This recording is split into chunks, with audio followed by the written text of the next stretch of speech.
Hari ni kita akan sambung apa yang dah kita belajar minggu lepas. So minggu lepas kita belajar tentang daya paduan, kemudian macam mana nak kira daya paduan. So untuk hari ini kita sambung kepada daya paduan pada objek dalam pelbagai keadaan. Okay. Sebelum ni kita tengok daya yang bertindak pada satu arah sahaja. Okay. Contoh kalau ke kanan sahaja. Kemudian kita tengok contoh ni contoh yang pertama. Okay. Kemudian yang kedua pada arah yang bertentangan. Okay. Kemudian yang ketiga berserenjang. Okay. Dua daya yang berserenjang, katakan ada Fx dan Fy. So dua daya ini bertindak secara berserenjang. Kemudian yang keempat ada dua daya yang tidak berserenjang lah. Bila tak berserenjang ni maksudnya ada satu sudut. Okay. So hari ni kita tengok kepada daya paduan pada objek. So bagaimana kita nak menggambarkan daya-daya yang bertindak pada objek tersebut. Okay, kita boleh lukis beberapa anak panah yang kita namakan dia sebagai gambar rajah jasad bebas. Okay, so gambar rajah jasad bebas ataupun bahasa Inggeris dia kita sebut free body diagram. Okay, so apa dia free body diagram? Contoh kita ada satu buku, okay, yang berada di atas meja. Okay, walaupun buku ini berada dalam keadaan pegun, masih lagi ada daya yang bertindak ke atas buku tersebut. So apa daya yang pertama? Berat bagi objek tersebut yang arahnya sentiasa ke pusat graviti. Kemudian kita ada satu daya tindak balas. Okey, daya tindak balas yang kita sebut dia sebagai tindak balas normal daripada meja. Ini adalah daya yang bertindak pada satu objek yang pegun. Okey. Okay, sebelah dia, okay, sama juga, ini objek yang pegun juga, tapi objek ini bukan pada satah yang horizontal. Okay, yang ini, objek ini bertindak pada satu permukaan bersudut. Okay, so bila satu objek berada pada permukaan satah condong, okay, daya normal dia, kamu kena tengok kat sini. Okay, so kita tengok kalau ada satu objek yang berada pada satah condong, okay, kalau kamu tengok W dia, okay, W dia sentiasa pointing ataupun sentiasa ke arah pusat graviti. So W dia tidak berserenjang dengan satah. Jangan salah faham kat sini. W dia bukan berserenjang dengan satah. So kalau satah itu ada sudut, maka W ni apa tadi? Weight. Okay, berat lah. Berat ini sentiasa ke arah pusat graviti. Okay, berat sentiasa ke arah pusat graviti. Okay, apa lagi daya lain yang bertindak pada bag ini? Okay, kita ada macam biasa, bila ada berat, dia akan ada satu daya tindakan. Okay, daya tindak balas. Okay, kemudian kita ada lagi satu daya, tindak balas normal daripada penahan. So warna hijau ni adalah penahan. Okay, so akan ada satu tindak balas normal yang bertindak pada penahan ini. Okay, so mana dia punya free body diagram? Yang tiga ni lah. R, okay, yang pertama. Kemudian yang kedua, daya normal. Dan yang ketiga, berat bagi troli tersebut. Okay. Okay, seterusnya, okay, kita tengok gambar rajah jasad bebas bagi trailer dan roket yang bergerak. Okay. So bagi trailer ataupun mana-mana kenderaan yang ada enjin, okay, dan ada enjin. Okay. Kalau kita lihat pada traktor ni pada traktor ni, cikgu tak pergi pada dia punya trailer yang belakang. Okay. Pada kenderaan yang ada enjin, dia akan ada satu daya ke depan yang kita sebut dia sebagai daya tujah enjin. Okey, daya tujah enjin. So kalau kenderaan yang tidak ada enjin, contoh basikal, kenderaan juga basikal tu. Kemudian kita ada apa lagi? Yang tidak ada enjin. Okey, kamu namakan apa saja. Tapi kalau dia tak ada enjin, maka dia takkan adalah daya tujah enjin. Okey. Kemudian pada bahagian depan ni dia akan ada satu lagi daya, iaitu daya geseran. Daya geseran ataupun kita boleh juga sebut dia sebagai rintangan udara. Okey, daya geseran boleh jadi juga dia rintangan udara. Okey, now kita tengok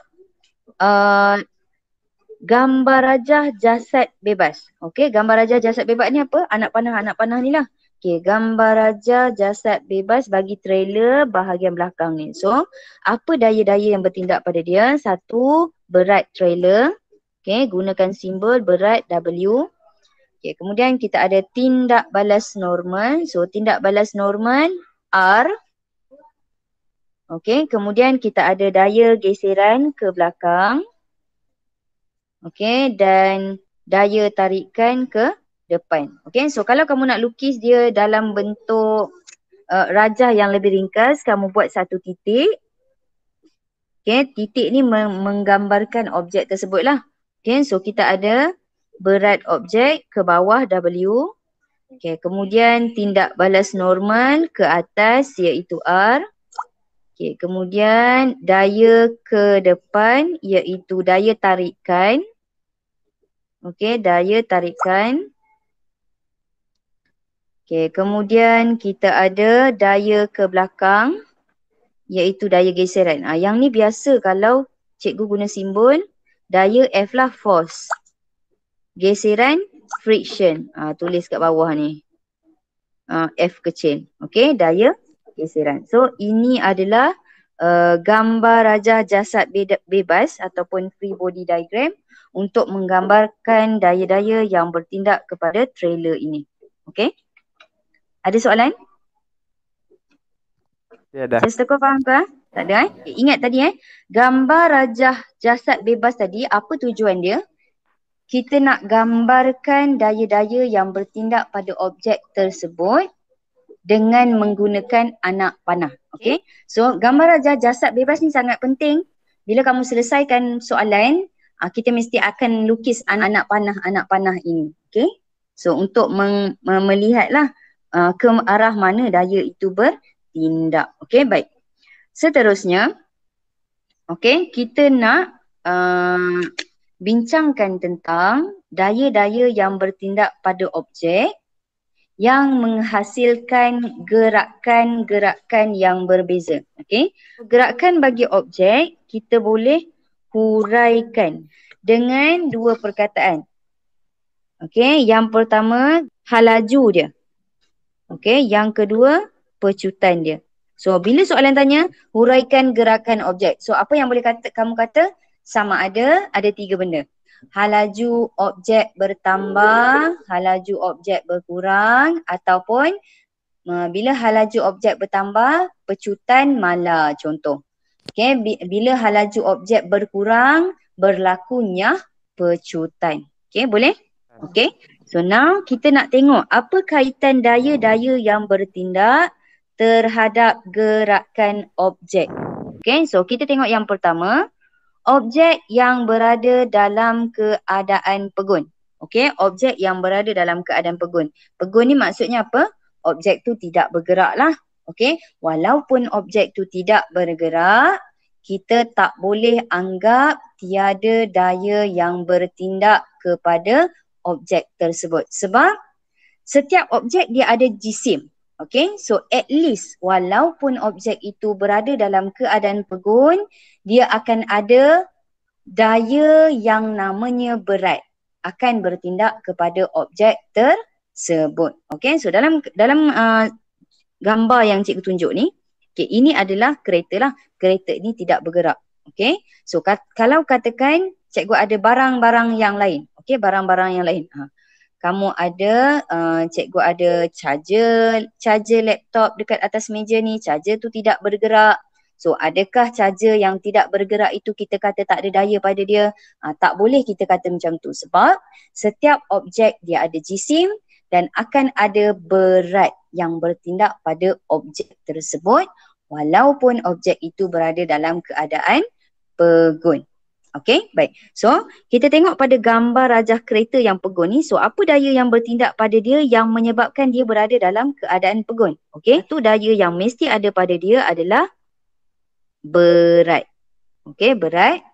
Okey, kemudian berat ini pasangan daya dia adalah R, iaitu tindak balas normal. Okey, so sekarang cikgu nak guna simbol saja. So, kamu mesti ingat adalah apa dia simbol untuk R, apa simbol untuk W. Ingat, W berat. Okay, R ini adalah tindak balas normal. Okay, good. Okay, tindak balas normal. So, bila W dengan R ini sama, okay, maka dia tidak akan bergerak lah. Kereta ini berada dalam keadaan pegun. Daya paduan tu apa? Hasil tambah daya-daya. Okey, hasil tambah daya-daya.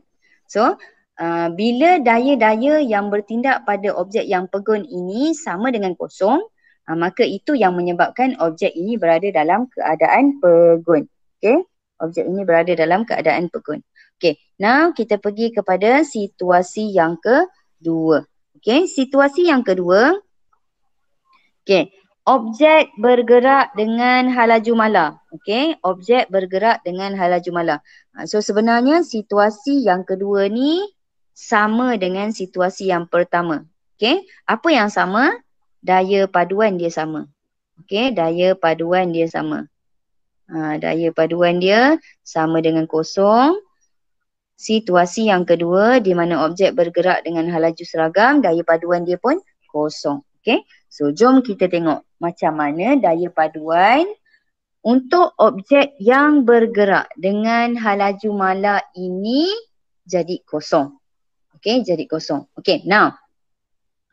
Okey, halaju adalah mala ataupun tidak berubah. Seragam ni maksudnya mala tidak berubah. Okey, katakan Chester Cole nak balik kampung dia di Long Tengah kan? Okey, daripada Lawas kamu bawa kereta ataupun abang kamu bawa kereta 80 km sejam sampai ke Long Tengah. Masih lagi 80 km sejam. Okey, kereta bergerak ke tak bergerak? Bergerak. Okey, yes, kereta bergerak. Tetapi kereta itu tidak memecut. Okey, so bila tidak memecut, maksudnya katakan daya tujah enjin, okey, daya tujah enjin T, sama dengan daya seretan. Okey, sama dengan daya seretan. Cikgu cakap apa tadi? Daya geseran ataupun daya seretan ni benda yang samalah sebenarnya.